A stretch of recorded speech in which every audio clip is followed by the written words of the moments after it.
Saudara sekalian, kita sudah sampai ke minggu yang keempat dalam masa biasa, dan kita teruskan bacaan dari minggu yang lalu. Minggu yang lalu kita dengar tentang Yesus yang berkhutbah di Nazaret dan yang berkata bahwa sudah pada hari ini genaplah nas yang diwartakannya untuk kita yang mendengarnya, yaitu tentang menginjili orang miskin. Teks yang seringkali dalam keluarga Minsantian kita renungkan. Dan hari ini kita dengar reaksi dari orang yang mendengar Injil itu. Dan tentunya reaksinya tidak positif, karena mereka justru mau supaya Yesus lebih mengutamakan kampung asalnya, lebih melakukan mujizat dan lain-lain di Nazaret, padahal mereka lihat bahwa dia kerja di Kapernaum, di tempat lain. Oleh sebab itu, kita hari ini mau renungkan panggilan untuk menjadi pewarta kabar baik. Menyadari bahwa bukan sesuatu yang gampang. Dalam minggu ini, bacaan pertama adalah panggilan dari Yeremia. Dan Tuhan berkata kepada Yeremia, dari kandung ibumu saya sudah memilih engkau. Kita semua sama. Dan pergilah, ucapkan kepada orang apa yang saya akan suruh engkau ucapkan. Jangan takut. Sayangnya dalam bacaan itu tidak disebut tanggapan dari Yeremia. Yeremia justru pada waktu itu berkata, mana saya bisa, saya masih muda, saya tidak ada pengalaman. Dan Tuhan berkata, ya Allah berkata kepada Yeremia, bukan engkau yang akan bicara, aku akan meletakkan dalam mulutmu apa yang perlu dibicarakan. Tentunya kalau kita mau omong yang kita ada dalam hati, kita akan cari yang enak-enak, yang akan menarik orang. Dan justru Yeremia diberitahukan, engkau akan ditolak. Tetapi jangan takut. Dikatakan kepada Yeremia, mereka akan memerangi engkau, tetapi tidak akan mengalahkan engkau. Sebab aku menyertai engkau untuk melepaskan engkau. Tidak berarti Yeremia akan mengalami sesuatu yang gampang, dia akan dipenjarakan, mau dibunuh dan macam-macam. Tetapi toh dia tahu bahwa Allah menyertainya.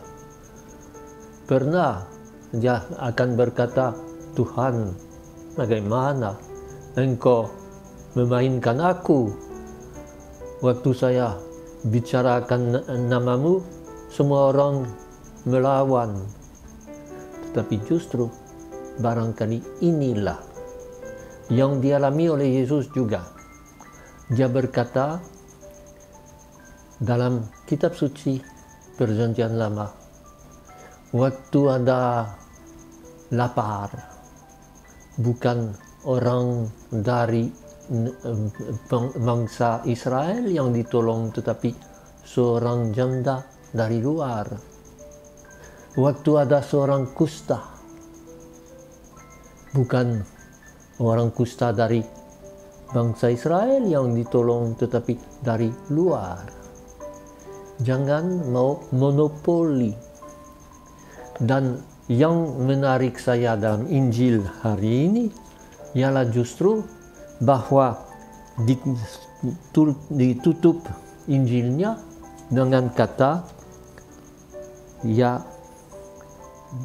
pergi dan mereka membawanya untuk membunuhnya, tetapi Yesus berjalan lewat dari tengah-tengah mereka lalu pergi.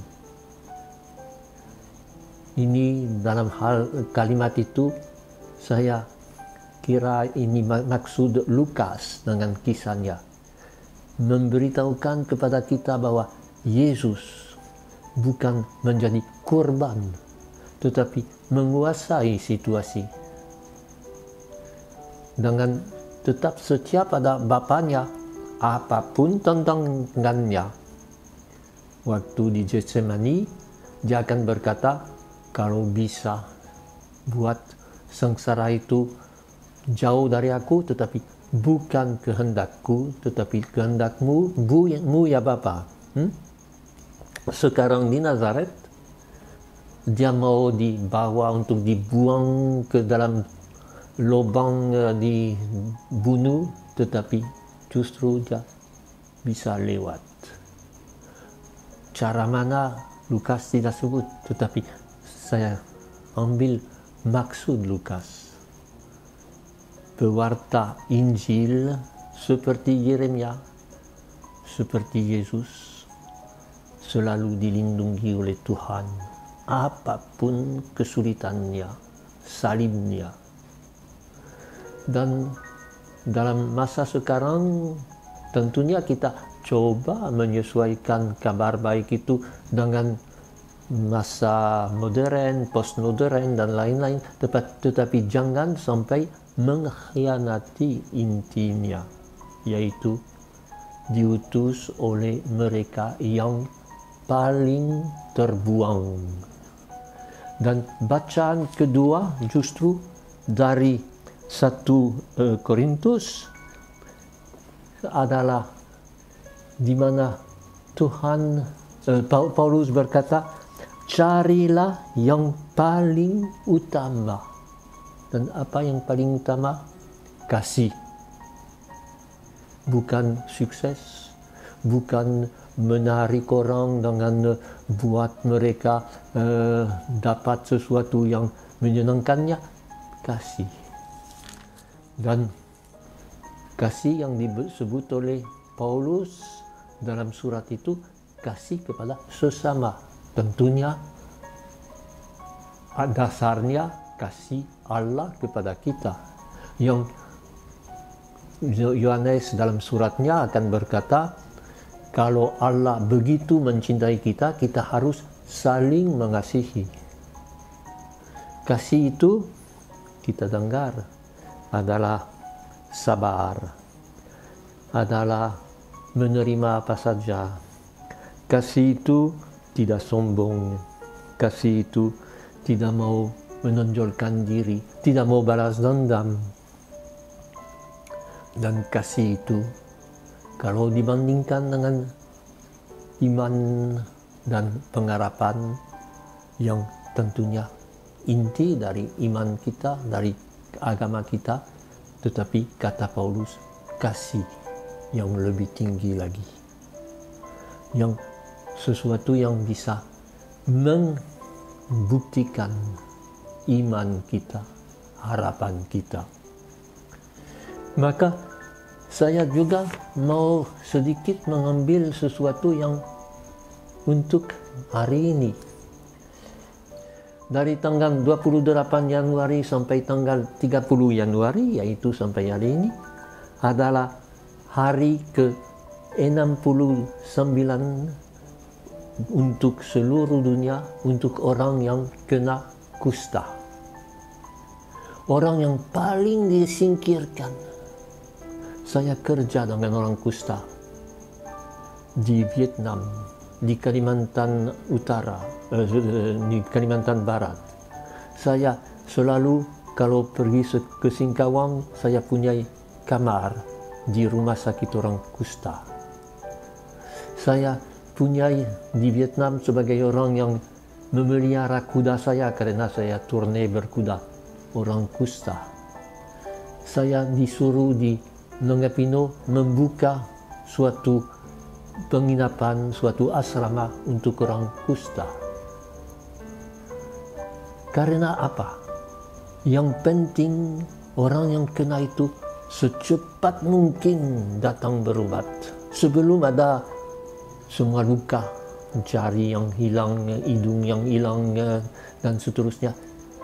Kusta adalah penyakit yang bisa diobati dan yang lumayan memang menular tetapi tidak terlalu banyak.